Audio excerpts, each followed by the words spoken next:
Hello everybody, and welcome to my Cambridge English First, that's First Certificate FCE, or B2 First, Reading Paper video course.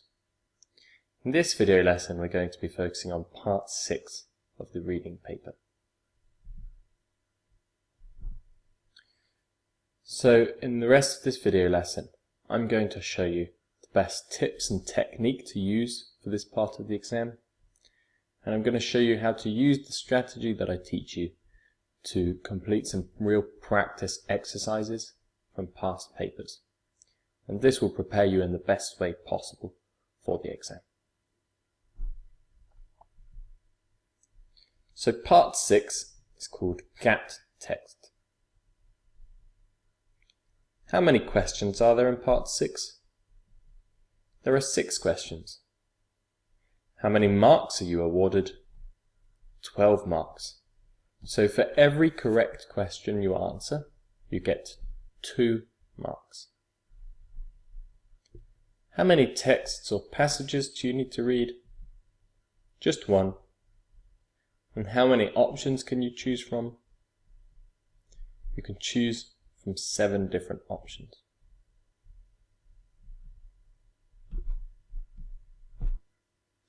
So this is my first tip.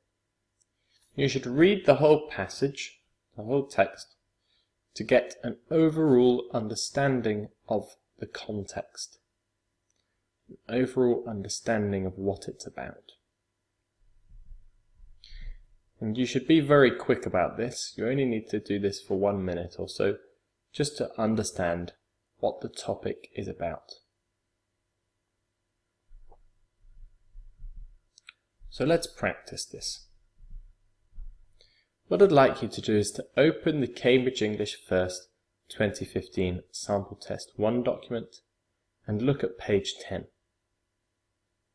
So, if you pause this video now and type in this web address into your internet browser, and when you've done that, press play.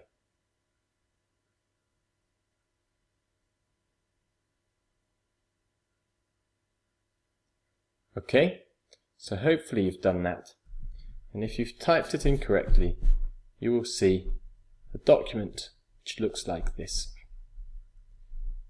There are some instructions to candidates which are really useful to read through, so you should maybe pause the video now and read through this quickly as well, so you understand what you will be faced with in the exam. But we are going to continue and move down to part 6, which is on page 10.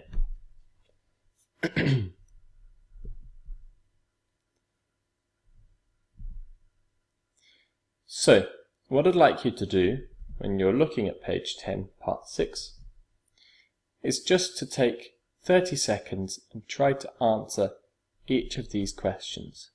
30 seconds each. So question number 1. Does the author think ballet classes have changed a lot since 1820? Time yourself for 30 seconds and pause the video now and try to find the answer to this question. And after 30 seconds, it doesn't matter if you haven't found the answer, but press play and we will have a look at the second question.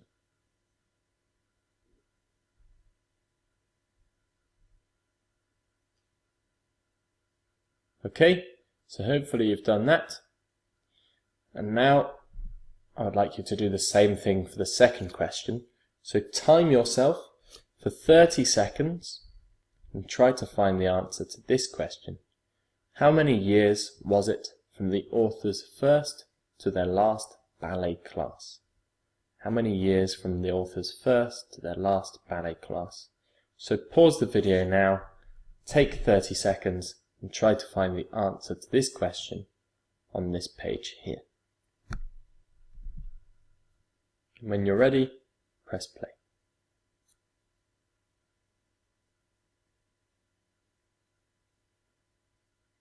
Okay, so hopefully you've done that. Now we can have a look at my answers. So question 1, Does the author think ballet classes have changed a lot since 1820? No. Ballet classes have changed little. And we can find the answer to this question here in the passage.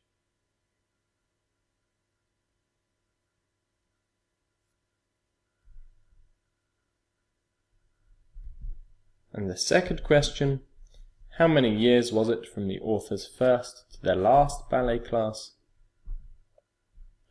36 years. We can find the answer to this question here in the passage.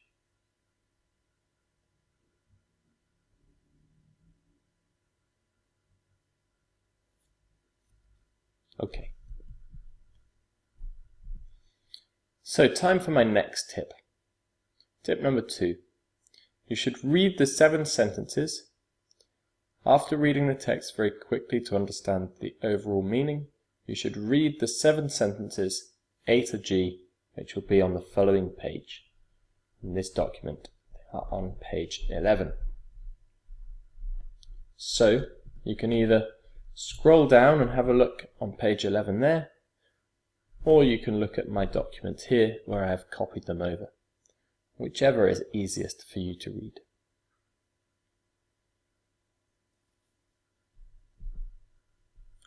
And then what you should do is write 1 or 2 words about this topic next to each sentence.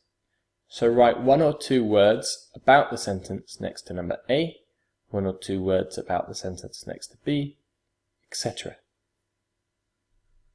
So for example, for A, I wrote down repetition and brain control. Now you may write down different words, and that's fine, but these words are helping me to know what this sentence is about. So pause the video now and write down a couple of words next to each of the sentences A, B, C, D, E, F, and G. And when you're ready, press play. And we will look at the rest of my answers.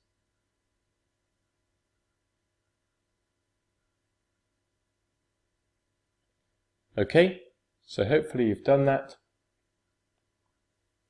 Let's have a look at what I wrote down for B. I wrote down shoe, leg, and strength.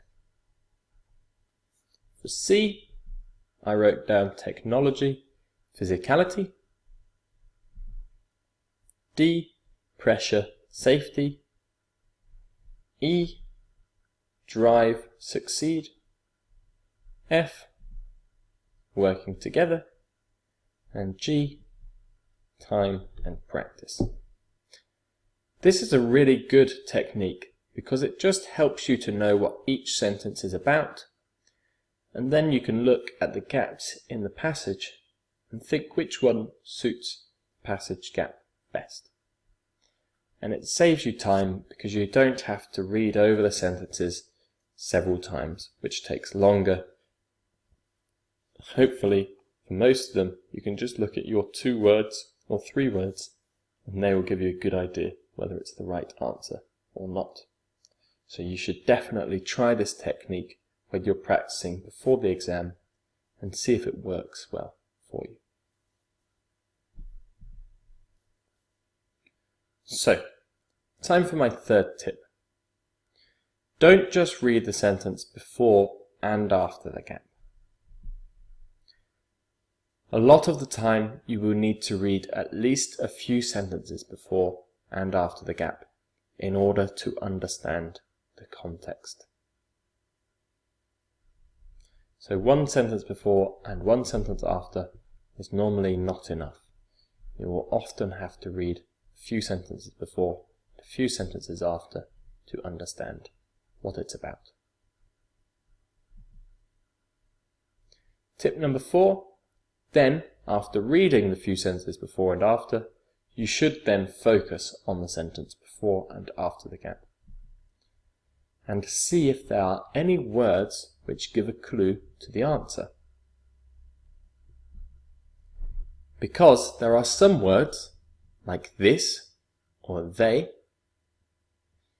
And if this or they is mentioned in the options A, B, C or D, E, F or G, you can then see if there is a word in the sentence before the gap which this or they could refer to.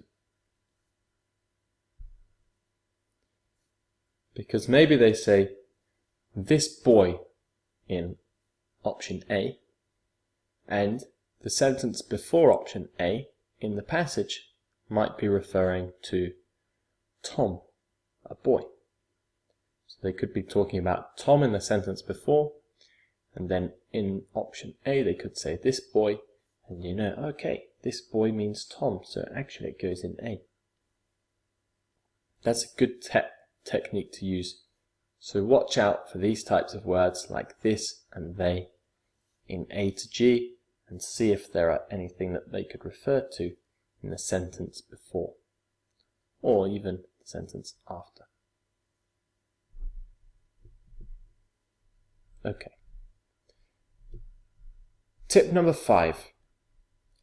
Before writing in the gap, you should write down the possible answers next to the question number in the passage. Because sometimes you might have more than one option. For example, you could think that option A and option C are both for number 37. So you should write them next to the question number, both of them. And then you might see that if you've written A and C next to 37, you might have also written the same letter, for example letter A, next to another number, for example 38. And if you've done this for every question, for every gap, then it would make sense, if you have a situation like this, to choose option C for 37 and A for 38. Unless you have written C next to another question. But if you haven't, then it would make sense to write down option A for 38 and C for 37.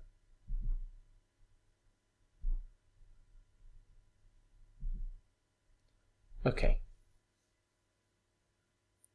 So let's look at another practice example. If you look at this sample paper here again, and focus on number 37, what I'd like you to do is to look at the few sentences before the gap and to decide what the author is talking about. So what I'd like you to do is to read the few sentences that are before and after number 37, this gap in this question here. Read the few sentences before and a few sentences after the gap, not just the sentence before and the sentence after, but the few sentences before and the few sentences after, and try to decide what is the author talking about. So pause this video now and try to find the answer. What is the author talking about in this paragraph? And when you're ready, press play.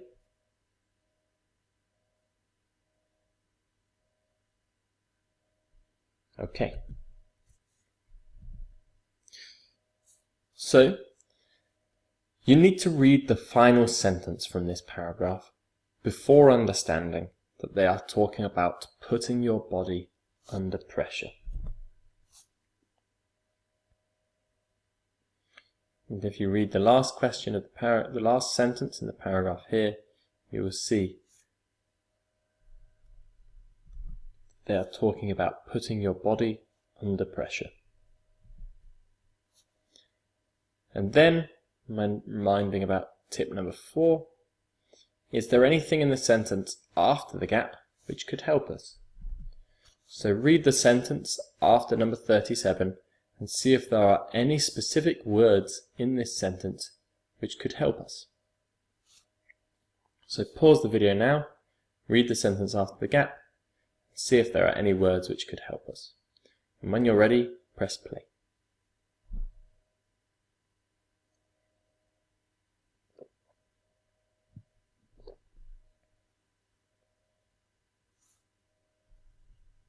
Okay. So, the sentence after the gap mentions the physical demands of dancing and the capacity of the human body, which we can see here.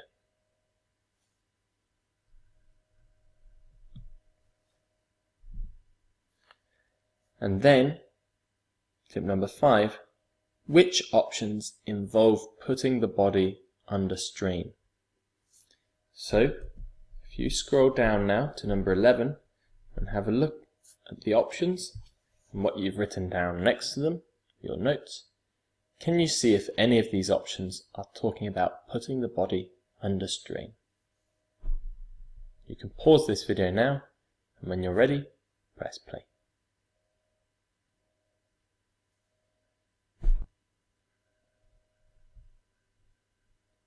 Okay, so hopefully you've done that. And did you find any options which involve putting the body under strain? Well, I thought that both D and E talk about this. But there is nothing in the passage which talks about the desired result, which is mentioned in E. So E has a bit of extra information which actually isn't mentioned in the passage. So the answer is D.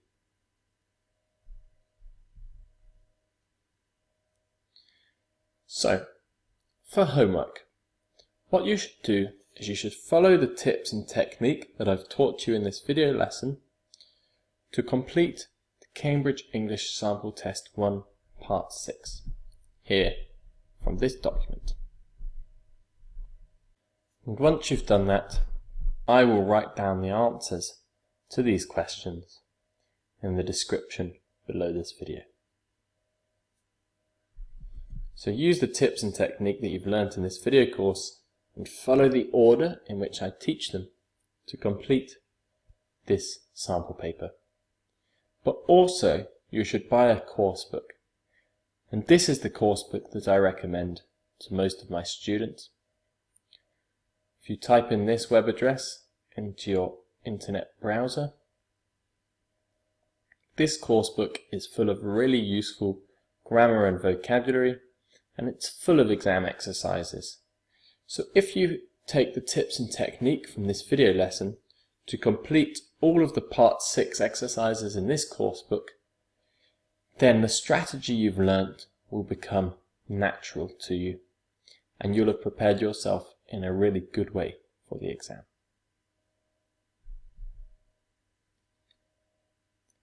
Also, if you would like to book live lessons with me about this part of the exam, or another part of the exam, or about English in general, you can write to me at admin@studentlanguages.com and I will reply to you about my lessons. Thanks for watching this video lesson. I hope you enjoyed it, and in the next lesson we're going to be focusing on Part 7 of the Cambridge English First Certificate. That's FCE or B2 First reading paper. So I'll see you in the next lesson, Part 7.